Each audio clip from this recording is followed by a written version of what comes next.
یا علی مدد مکی صاحب. جی بسم اللہ الرحمن الرحیم. یا مولائے مہربان، یا مولائے مہربان، توفیق، تائید، ہمت و یاری مولا. یا مولائے مہربان، یا ہماری روح اور عقل کے ماں باپ، ہماری مدد فرما. ہماری زبانوں پر، ہمارے کانوں پر، ہماری آنکھوں پر اپنے نور کی بارش برسا مولا، تاکہ وہ ہمارے دلوں کے اندر اور ہماری عقول کے اندر ایک روشنی پیدا کرے مولا. یا مولائے مہربان، تو جانتا ہے کہ ہم کتنے کمزور ہیں مولا، ہم کتنے کمزور ہیں مولا. آج اتنے سالوں کے بعد بھی ہم اپنے حقیقی دین کو، اپنے باطینی دین کو اور مولا تیری سمجھ کو، تیری ریکگنائزیشن کو، امام کی شناسی کو نہیں پہنچ پائے ہیں مولا. لیکن ہمیں پورا یقین ہے مولا، تیری رحمت پر، تیری رحمت پر پورا بھروسہ ہے مولا، کہ تو آج نہیں تو کل ضرور ضرور ہم کو اپنے نور سے نوازے گا. یا مولا توفیق، تائید، ہمت و یاری مولا. ایک بار پھر تمام ساتھیوں کو یا علی مدد.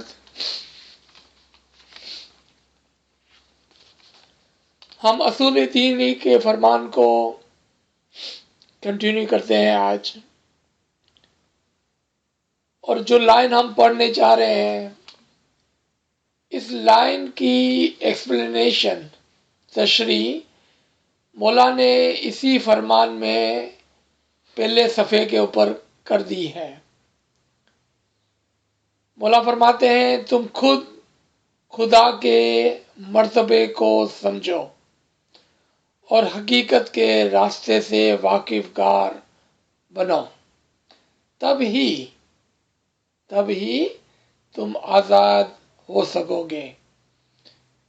خدا کے مرتبے کو سمجھنے سے پہلے اپنا مرتبہ سمجھو، اس کے بعد خدا کے مرتبے کا علم ہوگا.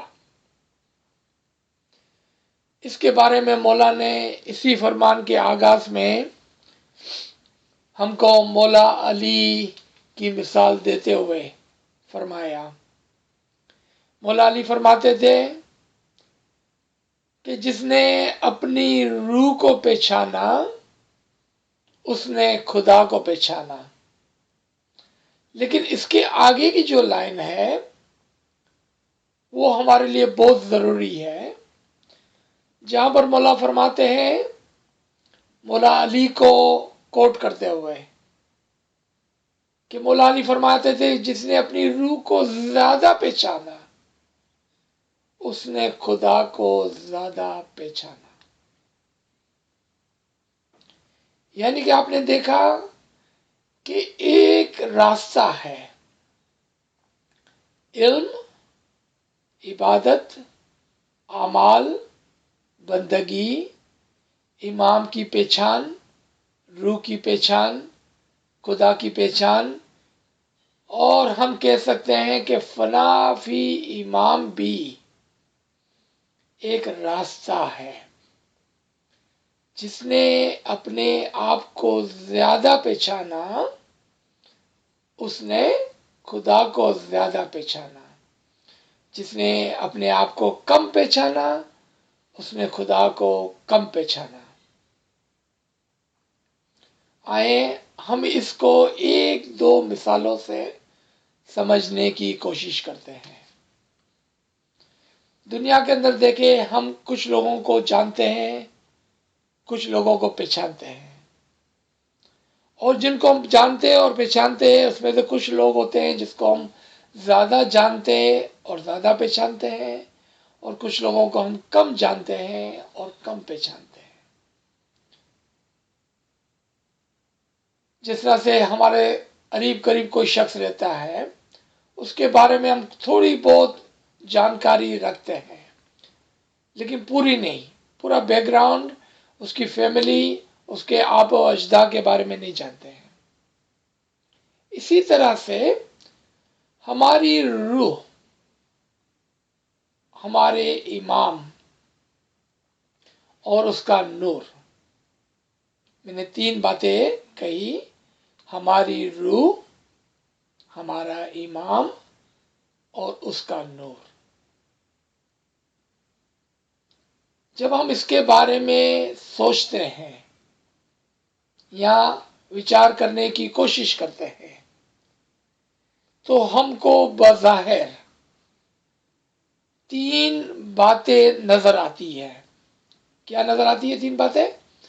ہماری روح 1، امام 2، امام کا نور 3۔ جبکہ یہ تینوں علیحدہ علیحدہ نام ہے ایک ہی حقیقت کے۔ دوبارہ سے، یہ تینوں علیحدہ علیحدہ نام ہے ایک ہی عقیدت کے، ایک ہی حقیقت کے۔ It's the one single true of the same facts. આ બધી વાતો જે છે ને એક જ છે, એના 3 અલેદા અલેદા નામ છે। બીજી મિસાલ લે આપણે સમજવાની આસાની માટે।